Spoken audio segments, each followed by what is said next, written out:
안녕하세요. 오늘 이렇게 또 귀한 집회에 함께 하신 여러분들을 감사합니다. 오늘부터 우리가 몇 시간을 통해서 성경의 참으로 중요한 주제들 몇 가지를 함께 좀 생각해 보고자 합니다. 오늘 저녁에는 우리가 율법에 대한 이해라고 하는 주제로 같이 우리 말씀을 좀 나누고자 합니다. 신앙생활을 잘 하기 위해서는 우리 이 성경에 나오는 주제들을 성경적으로 바르게 이해하는 것이 매우 중요합니다. 이 성경에 대한 이해가 잘못되면은 이런 그 잘못된 이해는 우리들의 이 정신세계 속에서 충돌을 일으키고 또 그러한 충돌은 우리 신앙 생활의 현장에서 힘을 발휘할 수가 없게 되어 있습니다. 예를 들면은 구원이라고 하는 주제를 생각해 보면 이 구원은 성경 전체에 매우 중요한 주제죠. 중심 주제죠. 그런데 그 중심 주제인 구원을 바르게 이해하기 위해서는 죄가 무엇이냐 하는 이해가 선행되어야 합니다. 왜냐하면 구원이라는 것은 죄로부터 건짐을 받는 것이죠. 그런데 죄를 어떻게 이해하느냐에 따라서 구원이 결정되는 것입니다. 그런데 또 구원을 바르게 이해하기 위해서는 그 중심 기준이 되는 율법을 어떻게 이해하느냐가 매우 중요한 것이죠. 그래서 이 율법을 우리가 잘못 이해하게 되면은 그 죄에 대한 정의도 잘못되고 또 구원의 경험에도 문제가 생기게 되는 것이죠. 오늘 이 저녁에는 우리가 이 율법에 대한 이해를 성경적으로 함께 찾아보고자 합니다.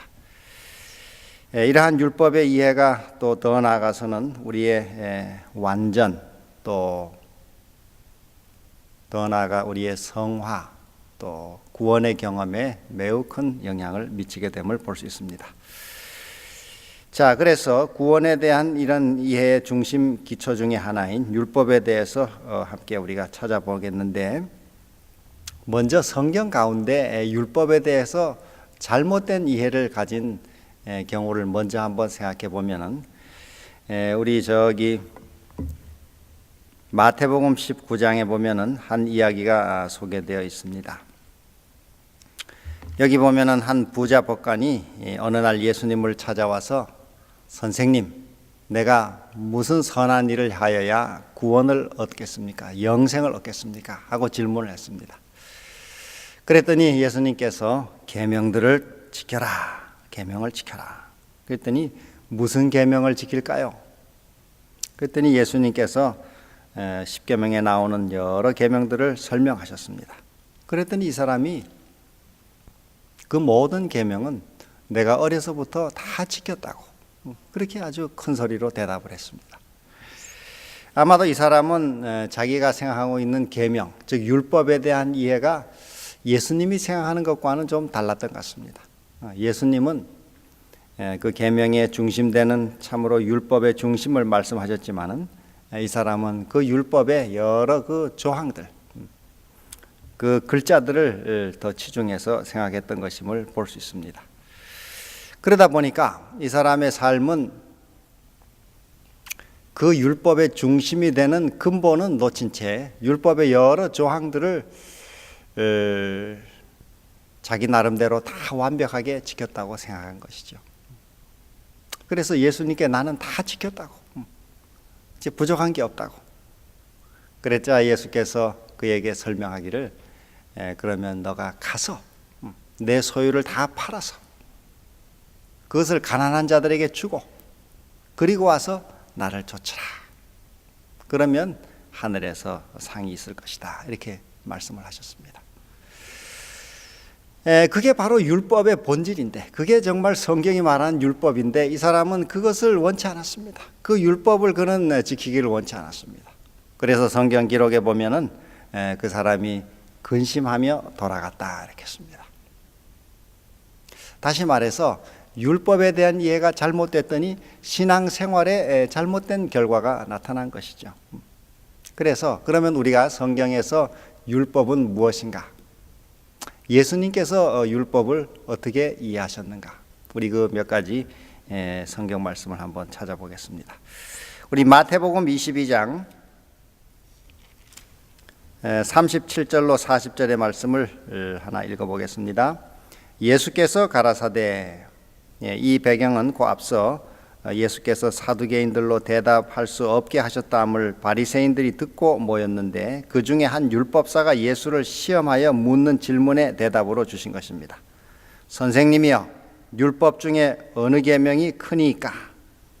예수께서 가라사대, 내 마음을 다하고 목숨을 다하고 뜻을 다하여 주 너희 하나님을 사랑하라 하셨으니 이것이 크고 첫째 되는 계명이요 둘째는 이와 같으니 내 이웃을 내 몸과 같이 사랑하라 하셨으니 이 두 계명이 온 율법과 선지자의 강령이니라. 다시 말해서 하나님을 사랑하고 이웃을 사랑하는 그 두 가지가 모든 구약 성경 율법과 선지자의 중심이라 이렇게 했습니다.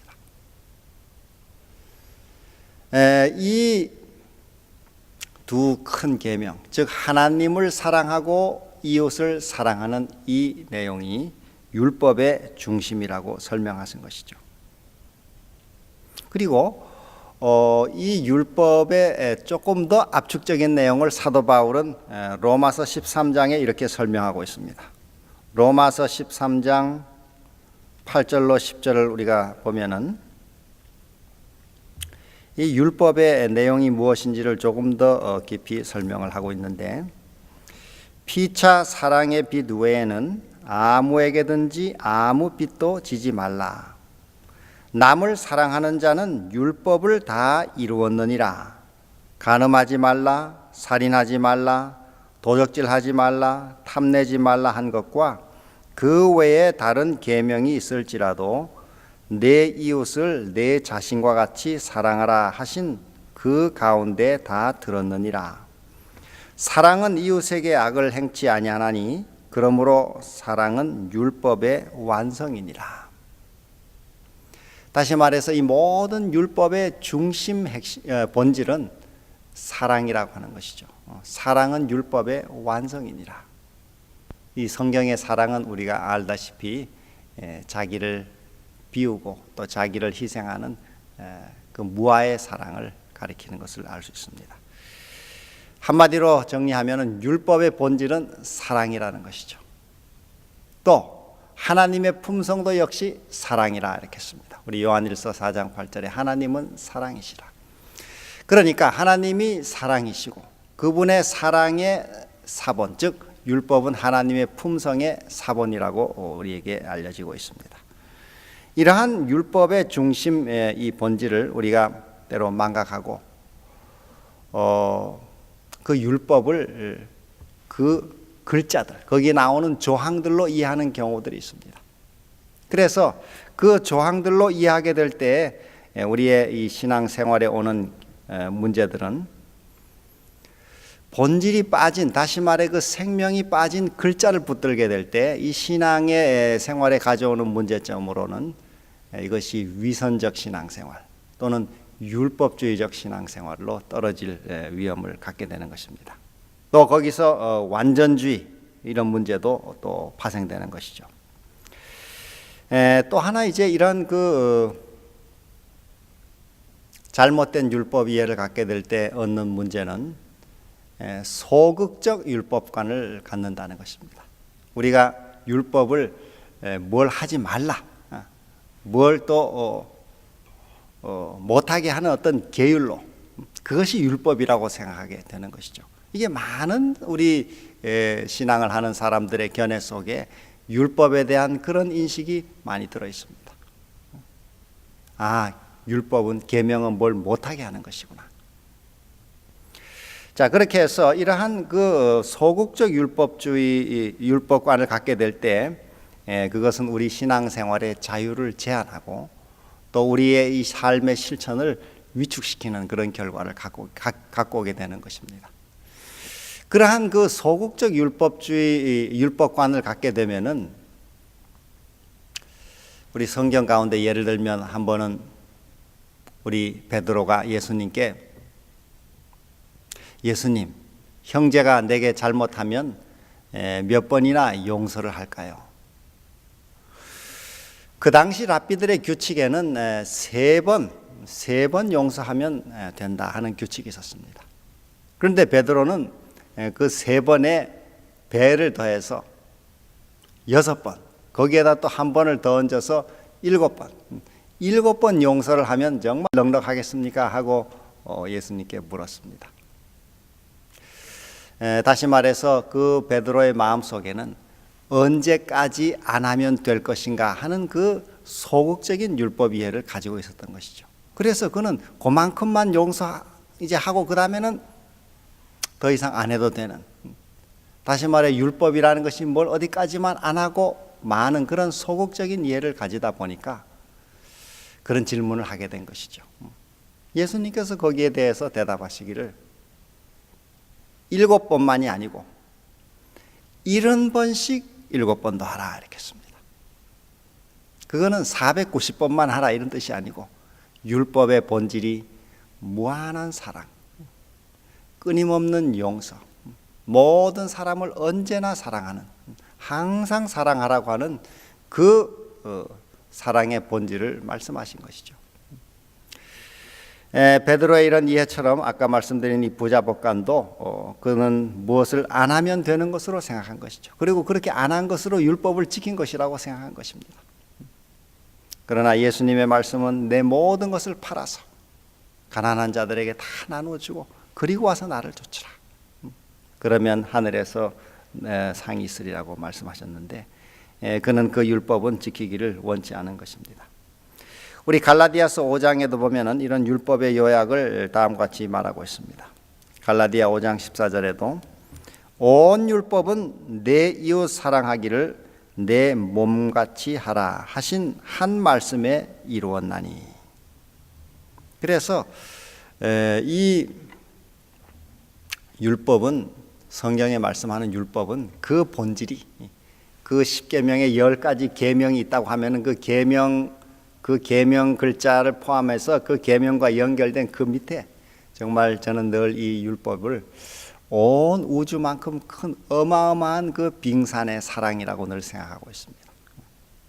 하나님의 율법은 그 속의 본질이 정말 무아의 사랑이 우주만큼 거대하고 큰, 정말 무한한 용서, 무한한 사랑, 끝없이 사랑의 길로 나아가는 길이 율법의 본질이라고 볼 수 있습니다.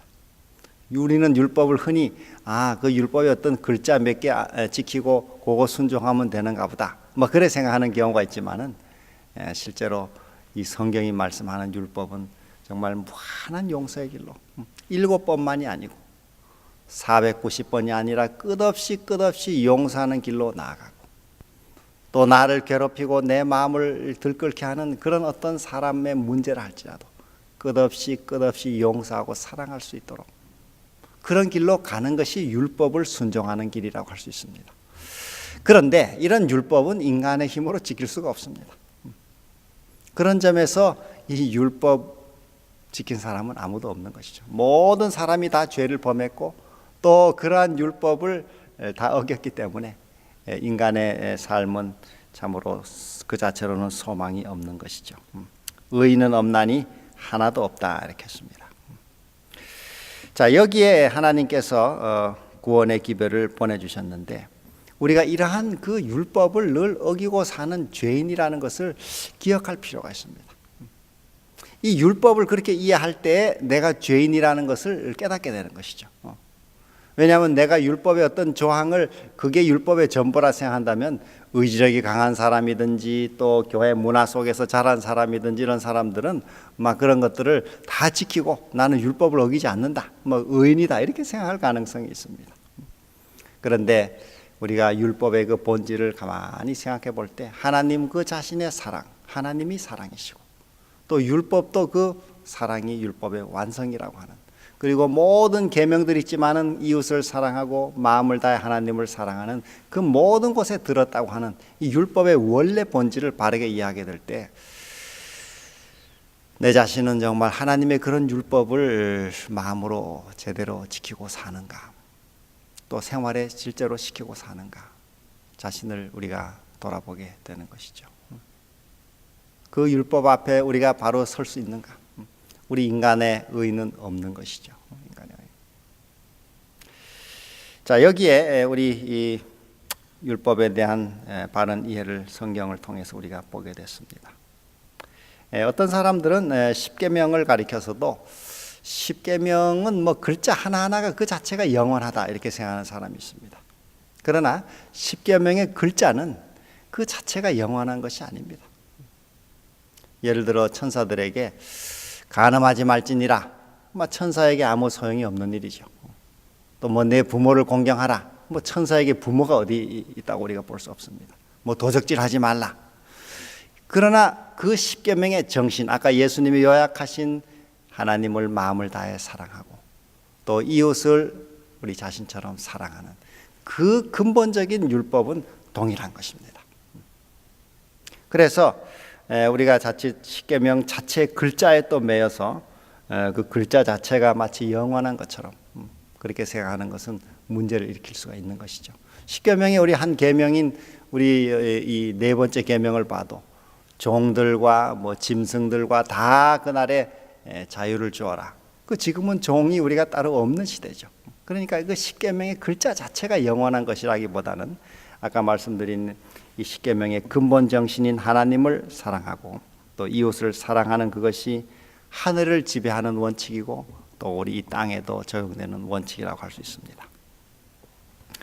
자, 그래서 우리 율법에 대한 이해를 이렇게 먼저 바르게 정리할 때 그 율법을 바르게 우리 마음에 지키게 되면은 그 율법에서 율법의 다른 조항들을 지키게 되는 이 결과를 낳게 되어 있습니다. 하나님을 마음으로 다해서 사랑하고 또 이웃을 진정으로 사랑하게 될 때에 그 아래 들어있는 여러 조항들, 남의 것을 훔친다든지 남을 죽인다든지 또 이런 일들을 하지 않게 되는 것이죠. 왜냐하면 그 사랑하는 대상에 그렇게 할 수가 없는 것이죠. 자, 그래서 이러한 율법에 대한 바른 이해를 가질 때 그 율법의 조항들을 우리가 순종하는 결과를 맺는 것은 자연스러운 신앙생활이라고 할 수 있습니다. 그런데 이게 이제 뒤바뀌게 되면은 여기에 이제 문제가 생기게 되는데, 이게 뒤바뀌게 되면은 율법의 어떤 조항들 하나하나를 철저히 지킴으로써 하나님도 사랑하고 이웃도 사랑하게 되느냐? 그것은 그렇지 않습니다. 그런 시도를 꽤 많은 사람들이 했습니다. 우리 성경의 대표적인 사람들이 이제 바리새인들이죠. 바리새인들은 이 율법의 여러 조항들을 엄격하게 지켰습니다. 그러나 이 마음으로는 하나님에 대한 사랑이 없었습니다. 또 마음으로는 이웃에 대한 사랑이 없었습니다. 저 누가복음 18장에 이 바리새인과 세리가 기도하는 장면이 나오는데 거기 보면은 바리새인은 이 세리를 아주 멸시했다 이렇게 씁니다. 그리고 나는 이 세리 같지 않은 것을 감사한다고. 나는 일주일에 2번 금식하고 소득의 11조를 바치고 불의와 간음과 토색 이런 걸 하지 않고 이런 자신의 이 외적인 행위의 엄격함을 자랑한 것이죠. 그러나 율법의 근본 정신은 그 이웃을 내 자신처럼 사랑하고 하나님을 온 마음을 다해 사랑하는 그 근본적인 사랑의 정신은 빠진 것입니다. 자, 그래서 예수님께서는 저 바리새인보다 이 세리, 자기 자신의 죄됨을 깨닫고 뉘우치던 그 세리가 하나님 앞에 더 의롭다 하심을 받고 돌아갔다 이렇게 씁니다. 그러므로 오늘 우리의 신앙생활에 있어서도 이 율법에 대한 바른 이해, 이 본질적 율법을 바르게 이해할 때 이것이 우리 신앙생활에 올바른 길로 나아가는 도움을 주는 것입니다. 그래서 크게 우리가 압축하면은 율법은 영원 불변하는 것입니다. 그것은 하나님이 사랑의 품성이 영원하듯이 율법의 본질도 영원한 그 본질을 가지고 있습니다. 그런데 이것이 인간이 죄를 지으면서 타락하면서 타락한 이후에 인간 세상에 맞게 이것이 조금 더 조정되고 이렇게 인간의 언어로 인간의 형편에 맞게 표현된 것이 십계명입니다. 그래서 십계명 속에는 여러 조항들이 더 늘어나게 된 것이죠. 크게 말하면 하나님의 이 사랑, 그 본질, 그것이 율법의 본질이고 품성이. 그래서 율법은 하나님의 품성의 사본이고, 이 율법이 크게 두 축으로 하나님을 사랑하고 또 이웃을 사랑하고 이 두 축으로 이렇게 나눠져 있다면, 이것을 조금 더 세분화해서 조항으로 나눠진 것이 십계명입니다. 그리고 이 십계명의 여러 원칙들이 또 삶 속에 들어가는 것이죠. 그래서 이러한 율법을 크게 하나에서 둘로, 둘에서 열로 이렇게 나눠진 율법, 이걸 또 다시 압축하면은 둘로 압축되고 또 다시 하나로 압축되는 것이죠. 이러한 그 율법을 우리가 마음에 담고 신앙을 하게 될 때 얻는 이제 특성이 뭔가 한번 두 가지만 생각해 보겠습니다. 첫째로 율법의 중요한 특성은 사랑받을 가치가 없는 그 다른 사람을 우리가 영원히 사랑하고 돌보는 이 사랑의 원칙이라고 하는 것입니다. 우리가 율법을 순종한다고 할 때 그 율법에 대한 순종은 글자의 조항만을 이렇게 외적으로 지키는 것이 아니라 그 조항 속에 담겨 있는 그 하나님의 무아의 사랑의 정신이 우리 삶의 원칙이 되고, 또 그 원칙이 우리 삶의 이웃으로 흘러나가게 되는, 그것이 올바른 율법을 순종하는 삶이라고 할 수 있습니다. 이 두 큰 계명이 율법의 중심인 것이죠. 자, 여기에서 우리는 죄와의 관계를 이제 하나 찾아보게 되는데, 율법이 이런 사랑의 큰 원칙이라면은 그 율법의 원칙을 어기는 것이 죄입니다. 우리 요한일서 3장 4절에 죄를 짓는 자마다 불법을 행하나니 죄는 불법이라 이렇게 했습니다. 다시 말해 법을 어기는 것이죠. 이 법이 뭐냐, 우리가 이 정의를 이제 가졌습니다. 율법이라는 것이 큰 하나님의 무아의 사랑의 원칙이고, 십계명 조항 밑에 어마어마한 사랑의 율법이라고, 이 빙하라고 할 때, 빙산과 같은 이 큰 사랑의 실체가 그 율법이라고 할 때, 그 사랑의 원칙에서 벗어나는 내 마음의 생각이나 욕심이나 또 행동이 모든 것이 다 죄가 되는 것이죠. 그 율법을 어기는 것이 죄니까.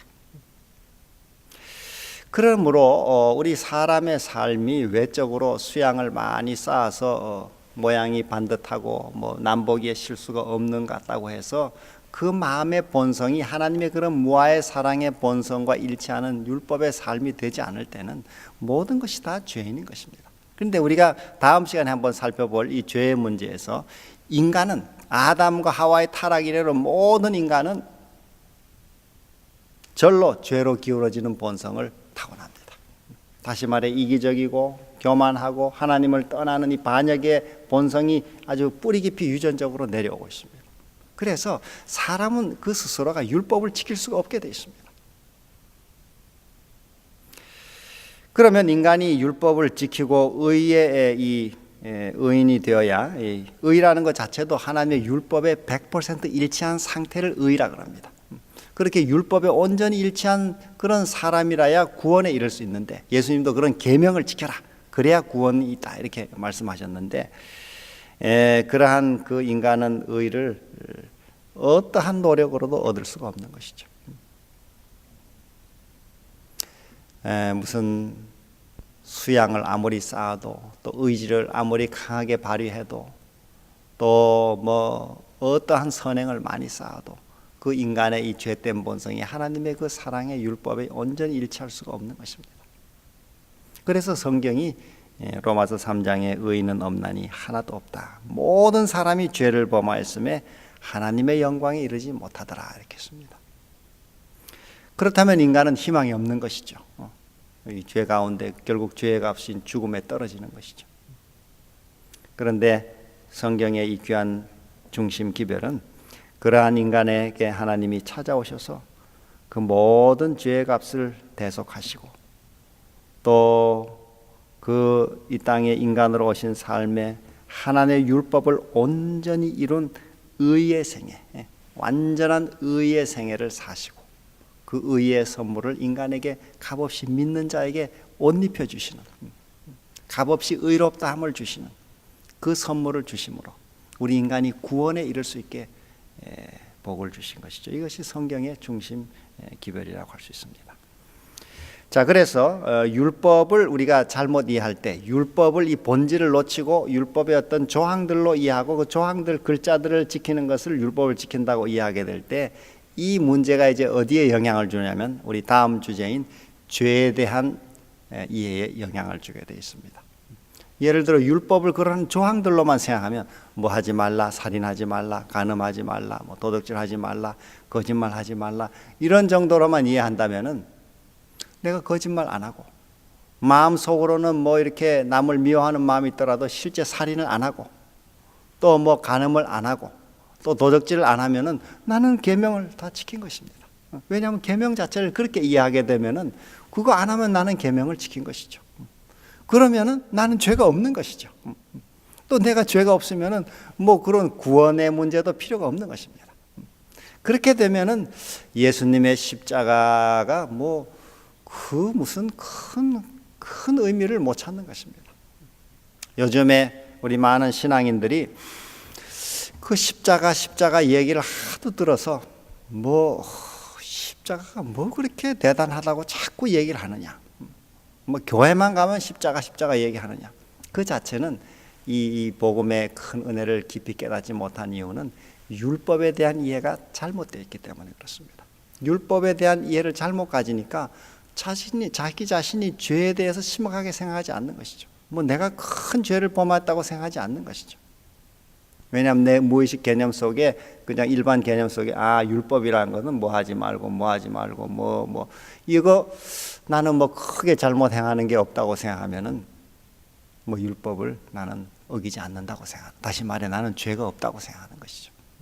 그러면은 굳이 예수님의 십자가의 구원이 별 내게 필요가 없는 것입니다.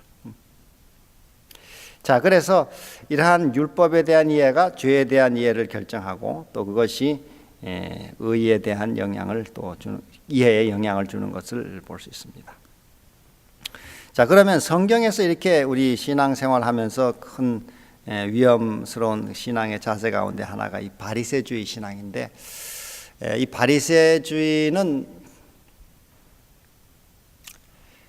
겉으로 보기에는 매우 훌륭한 신앙처럼 보입니다. 그러나 그것이 신앙을 잘 하려고 하는 사람들의 그 빠지기 쉬운 함정인데 그 근본적인 문제들을 우리가 몇 가지를 바르게 정리해야 신앙생활에 이런 잘못된 위험을 피할 수가 있습니다. 바리새주의의 큰 율법과 관련지어서 문제는 이미 말씀드린 대로 율법을 하나의 조항들로 이해했다는 것이죠. 둘째로 죄된 행위들로 아까 말씀 조항을 어긴 죄들로 이렇게 세분화시켰다는 것이지. 죄의 근본 정신이 하나님과 이웃에 대한 이 율법이 사랑이라고 하는 그 정신이 빠지고 그저 조항들 어긴 것 자체를 죄로 간주한 것입니다. 그리고 의도 역시 의의 근본되는 그리스도를 놓치고 의로운 행위로 세분화시킨 것입니다. 그래서 결국은 이것이 완전의 왜곡으로 와서 완전주의로 이제 걷게 되는 것입니다. 완전주의라는 것은 우리가 나중에 한번 살피겠습니다만은 성경도 우리에게 완전하라고 요구합니다. 그런데 그 성경의 완전을 왜곡해서 이 곡해해서 만들어낸 개념을 우리는 완전주의라 부르죠. 그것이 우리 신앙생활의 자유와 기쁨을 파괴하는 것을 볼 수 있습니다. 이 완전주의를 입장을 가지고 신앙하는 사람들을 종종 이렇게 만나보면은 그 열심 또 어떤 항상 잘 믿으려고 하는 어떤 그 노력 또 늘 완벽해야 되겠다고 하는 어떤 마음의 긴장 이것이 늘 있어서 어떻게 보면 항상 막 깨어 있는 것처럼 보이기도 합니다만은 그러나 그 내면에 마음의 내면에 기쁨이 없는 것을 볼 수 있습니다.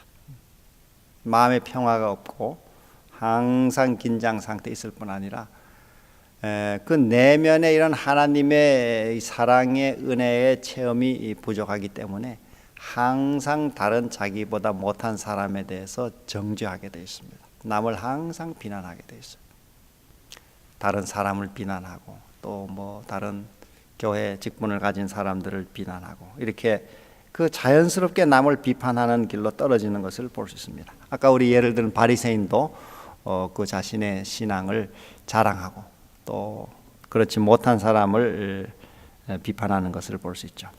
자, 아까 율법의 큰 특성이 하나, 첫 번째로 사랑이었고, 두 번째는 이 율법의 특성은 그 속성 자체가 이 사랑이라고 하는 속성이 파지티브하다는 것입니다. 아주 적극적이라는 것이죠. 율법의 이 사랑은 그냥 하나의 관념이나 개념의 사랑이 아니고 그 자체가 실제로 아주 에너지와 같은 큰 이 액티베이트하는 이 어떤 그 적극성을 가지고 있다는 것입니다. 우리가 이 하나님의 사랑을 정말 우리 마음에 받고 율법의 그 사랑을 바로 받아서 율법을 바로 이해하게 되면은 그 삶은 변할 수밖에 없습니다. 그 하나님의 그 값없이 무한한 이 무아의 사랑을 이해하고 마음에 받을 때 그 사랑의 실체를 이게 숨길 수가 없는 것입니다. 다른 사람에게 이걸 감출 수가 없는 것이죠. 마치 어떤 빛을 아무리 싸고 싸도 이 빛이 새어 나오듯이 우리 삶의 이 사랑의 하나님의 사랑을 바로 이해하고 그 사랑을 받을 때 그 사랑을 숨길 수가 없는 것입니다. 이 사랑 그 자체가 힘을 발휘해서 흘러가고 전달되는 것이죠.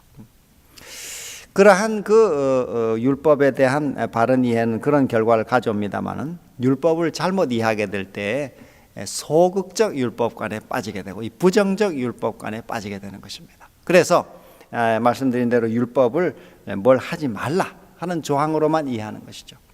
그런데 기독교 역사에서 우리 바클레이라고 하는 우리 학자의 설명도 그렇게 나와 있듯이 뭘 하지 말라 하는 종교, 뭘 하지 않음으로 뭐 구원을 얻으려고 시도한다든지 또 뭘 하지 않음으로 의로워지려고 한다든지 뭘 하지 않음으로 거룩해지려고 한다든지 그런 종교는 언제나 실패했다 이렇게 씁니다.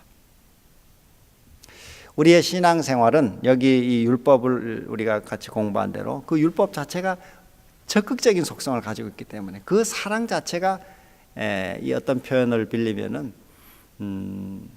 이 아주 침투적이고 또 아주 이렇게 확산적인 속성을 가지고 있다 이렇게 씁니다. 이 하나님의 사랑은 그 자체가 침투적이고 확산적인 것입니다.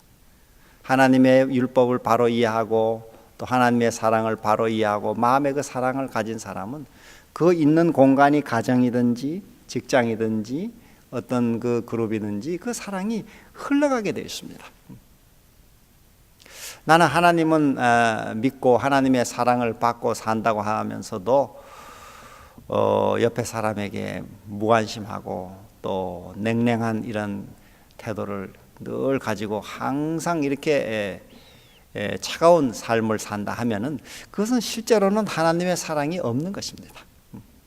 지식적으로는 있을 수 있습니다. 머릿속에는 뭐 하나님에 대한 지식도 있을 수 있고 뭐 율법에 대한 지식도 있을 수 있지만은 실제로 율법의 삶을 따라 사는 것은 아니죠. 자, 그래서 이 두 번째 속성인 하나님의 이 율법은 적극적인 속성을 가지고 있다 하는 것입니다. 그래서 우리 신앙생활의 한 원칙으로 뭘 안 함으로 또 뭘 이렇게 나는 하지 않음으로 남보다 의로워진다든지 또 남보다 거룩해지는 일은 있을 수가 없습니다. 쉽게 말해서 뭘 하지 않음으로 구원 얻을 수 있는 길은 없습니다. 나는 뭐 저 세리처럼 간음도 안 하고 도적질도 안 하고 뭐도 안 했기 때문에 나는 의롭다. 이건 하나님의 율법에는 있을 수가 없는 것이죠. 또 그걸 안 함으로 나는 천국 갈 수 있다. 그것도 있을 수가 없는 일입니다. 그러나 그렇게 생각하는 우리 신자들이 꽤 많이 있습니다. 왜 그런가 하면 이게 율법에 대한 이해가 잘못됐기 때문에 율법을 소극적으로 이해하는 것이죠. 뭘 하지 말라는 조항으로 이해하기 때문에 그거 안 하면 나는 율법을 다 지켰다고 생각하는 것이죠. 자, 그래서 우리가 이 오늘 공부를 통해서 두 번째로 배우는 하나님의 율법은 적극적인 속성을 가지고 있다 하는 것입니다. 우리 마태 12장 43절로 45절에도 보면은 예수님이 한 말씀 가운데 어떤 사람에게 귀신이 들렸는데 그 귀신이 이 사람에게서 쫓겨나간 다음에 귀신이 나간 자리에 깨끗이 청소가 되고 또 이 정리가 된 상태로 이렇게 비어져 있었는데 이 귀신이 나가서 돌아다니다가 물 없는 곳을 찾아 돌아다니다가 어디 있을 곳을 찾지 못해가지고 이 원래 나왔던 사람에게로 다시 돌아와 보니까 집이 깨끗하게 청소가 됐더라는 거예요. 그래서 자기보다 악한 귀신 7을 데리고 그 사람에게 다시 들어갔다는 거예요. 그랬더니 이 사람의 나중 형편이 더 악화됐다는 거죠. 이게 하나님의 율법과도 매우 중요한 관계를 가지고 있습니다. 이 신앙생활의 길은 이 율법 자체가 늘 살아있는 사랑이 끊임없이 확산되고 확산되는 것처럼 이 신앙생활은 날마다 새롭고 또 새롭고 더 새로운 길로 나가지 않으면은, 다시 말해 날마다 새로워지지 않으면은 신앙길은 더 악화되는 것입니다. 내가 어제까지 뭐 참 은혜도 받고 뭐 이렇게 잘 됐다 할지라도 오늘 또 새로워지고 또 이 사랑이 끊임없이 이 율법의 정신을 따라 나아가듯이 우리의 삶이 끊임없이 새로워지지 않으면은 그 신앙은 더 악화되는 것입니다. 아마 경험적으로도 그런 경험을 가진 분들이 계시리라고 생각합니다. 제 자신도 어떤 경우에 신앙이 기도에 많은 응답도 받고 또 하나님의 많은 은혜를 체험하기도 하고, 그래서 어떤 때는 이 정도 뭐 된가 보다 이렇게 하고 신앙생활이 좀 이렇게 안일한 경우를 갖게 되면은 여지없이 그 상태로, 그 은혜 받은 상태로 머무는 게 아니라 아주 추락하는 것을 볼 수 있습니다.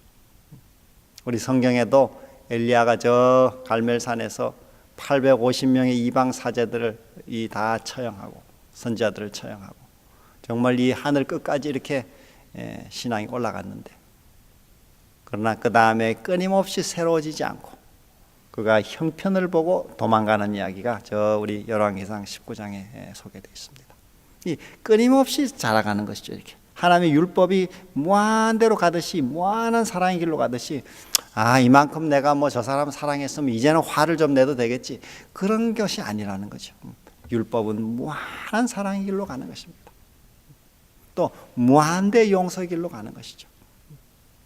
그것이 이 율법의 속성이라고 할 수 있습니다. 자, 그래서 성경 가운데 보면은 1만 달란트 빚진 자, 그리고 또 뭐 100데나리온 빚진 자에 대한 예수님의 이야기가 나옵니다. 그 1만 달란트 빚진 사람은 그야말로 하나님이 이렇게 죄인인 이 율법을 도무지 이룰 수 없는 그 사람을 용서하신 그 은혜를, 큰 은혜를 체험하고 그 용서를 그 삶에 나타냈어야 하는데, 받은 용서를 나타냈어야 하는데, 이 사람은 그 하나님의 무한한 용서의 은혜를 마음에 받아들이지 못한 것을 볼 수 있습니다. 그리고 그는 자기의 힘으로 그것을 갚으려고 시도한 것이죠. 결국 그도 빗나가고 만 것입니다. 자, 오늘 우리 이 율법의 내용을 정리하면서 우리 이 모든 율법의 말씀을 요약하는 한 구절을 우리가 읽어보면서 이 공부를 한번 정리해 보면 좋겠습니다. 요한복음 13장 34절과 35절을 제가 읽겠습니다. 새 계명을 너희에게 주노니 서로 사랑하라. 내가 너희를 사랑한 것 같이 너희도 서로 사랑하라. 너희가 서로 사랑하면 이로써 모든 사람이 너희가 내 제자인 줄 알리라. 이 말씀은 예수님의 그 마지막 십자가를 앞두고 있던 순환주간에 주신 말씀이죠. 다락방에서 아마 제자들과 마지막으로 이제 십자가 죽으시기 전에 마지막 그야말로 유언의 말씀으로 하신 것이죠. 그 짧은 이제 마지막 시간에 예수님께서는 하실 일들이 아마 많이 있었을 것입니다. 하실 말씀도 많았을 것이고. 그런데 우리가 이 13장부터 그 예수님의 마지막 장면을 쭉 읽어보면은 가장 많이 나오는 단어가 이 사랑이라는 단어입니다. 사랑이라는 단어. 예수님의 마음 속에 아마도 부탁하고 싶은, 이제 십자가를 앞두고 부탁하고 싶은 여러 그 말씀들이 많았을 텐데, 그 마음에 가장 많이 언급한 것은 사랑이라는 언어죠. 이 짧은 요한 13장 그 이후에 보면 이 말씀이, 서로 사랑하라는 말씀이 5번 나옵니다. 13장 34, 35, 또 저 15장 12절, 17절 서로 사랑하라, 서로 사랑하라. 끊임없이 말씀합니다.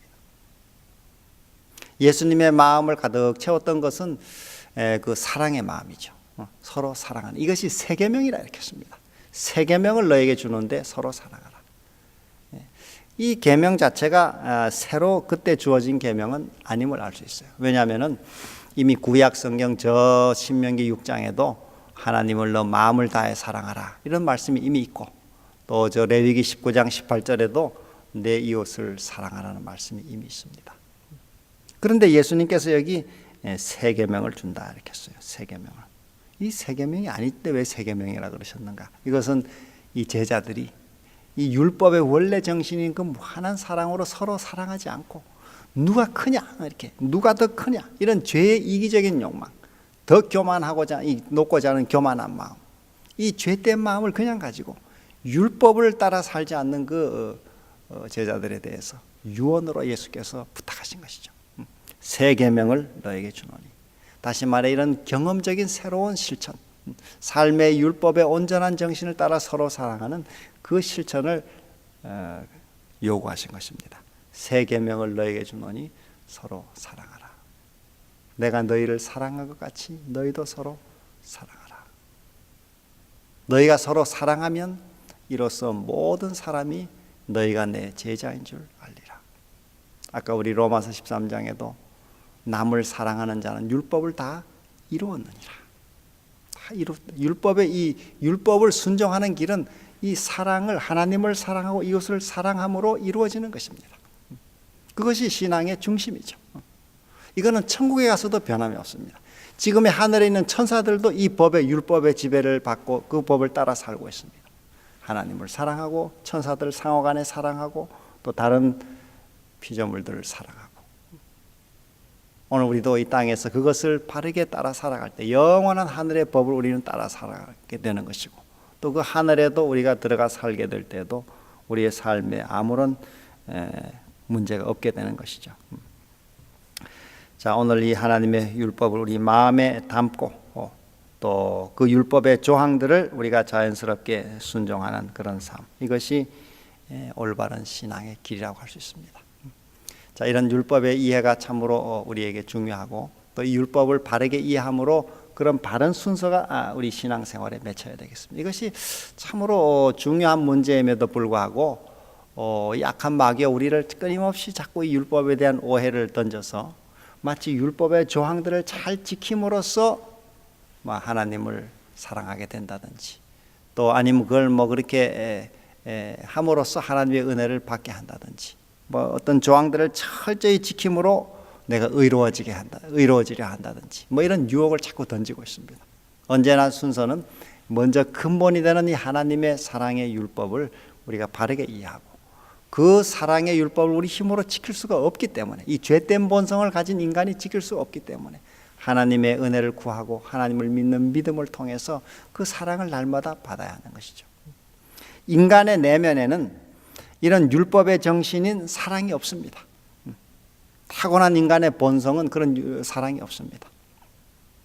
사도 바울도 그의 그 로마서 7장 18절에서 내 속 곧 내 육신에 선한 것이 거하지 아니하는 줄 내가 안다 이렇게 했습니다. 인간의 마음은 날 때부터 이게 냉랭하고 이기적이고 교만한 마음입니다. 죄로 이렇게 기울어지는 본성이 다 있습니다. 이것을 그저 사람들이 수양을 통해서, 교육을 통해서 좀 이렇게 외면을 다듬는 것뿐이지, 인간의 내면은 오랜 고행이나 수행을 통해서도 이 죄된 본성을 고칠 수가 없습니다. 이것을 하나님께서 오셔서 우리의 모든 죄값을 갚으시고, 우리가 주님을 믿을 때 하나님께서 성령을 통해 우리에게 사랑을 부어준다고 약속을 했습니다. 그래서 그 사랑을 받아서 우리가 그 율법을 순종하는 길로 나갈 수가 있는 것이죠.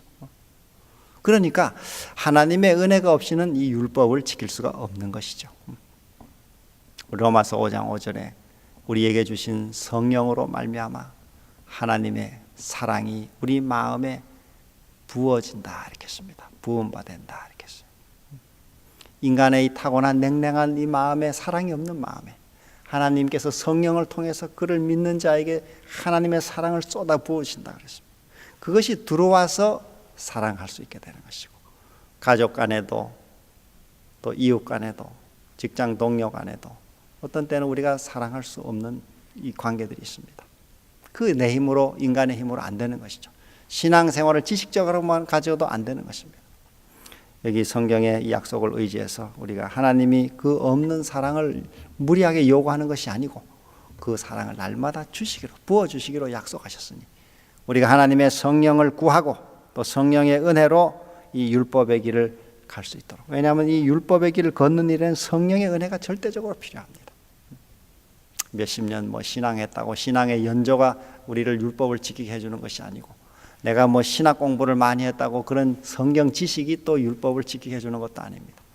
그러한 모든 것들이 필요하지만은 실제적인 율법을 지킬 수 있는 은혜는 하나님의 성령을 우리가 날마다 구하고 그 성령이 주시는 하나님의 사랑이 우리 속에 들어와서 그 사랑으로 부모 자녀 간에, 또 남편 아내 간에, 또 동료들 간에, 또 친구들 간에, 또 이웃 간에 이렇게 사랑을 실천할 수가 있는 것이죠.